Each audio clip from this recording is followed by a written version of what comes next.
Hey grillers, Brad here from BB Grill Shack. Today, I'm going to be showing you a simple trick to map the heat spots on your grill so you can become more acquainted with your grill and up your grilling skills. Let's go ahead and get started.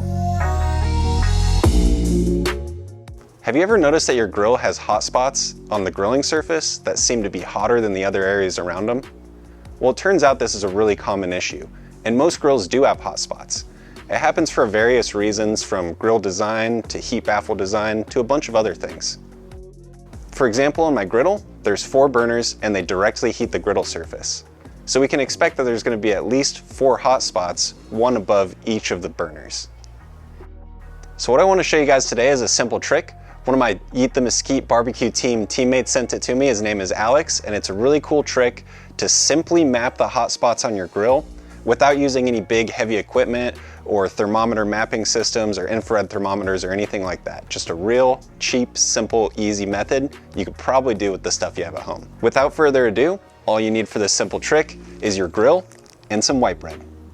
So what we're gonna do is lay our white bread out in a single layer. We're gonna turn our temperature on to a normal temperature on our grill, and then we're gonna grill the bread. And we're gonna take it off once it starts cooking and burning in areas. And then we're gonna have a map of where our hot spots are. So I'm gonna show you guys this trick today on my old Traeger. Let's go ahead and get the example started. All right guys, like I said, you're just gonna lay the bread one layer thick across the entire grill. I have my grill at 300 degrees, which is a pretty common temperature for me, so that's what I'm using.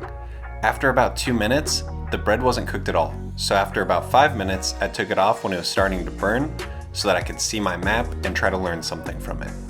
I also tried to keep the bread in order as much as possible. And here's the results. You can see from my grill, I have quite a few hot spots around the edges. And I have 2 really big hot spots around the edges near the exhaust side. But in the middle of my grill, I hold a really nice consistent temperature, which is good to know. Check this out guys, I didn't have to use any expensive thermometers or expensive equipment, and I was able to get a good map of the hot spots on my old Traeger.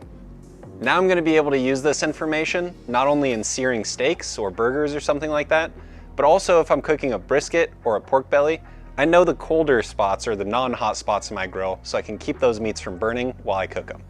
I hope you guys are able to get some use out of this trick, and as always, thanks for joining this week, thank you for subscribing, and I'll catch you guys next week. Have a good weekend.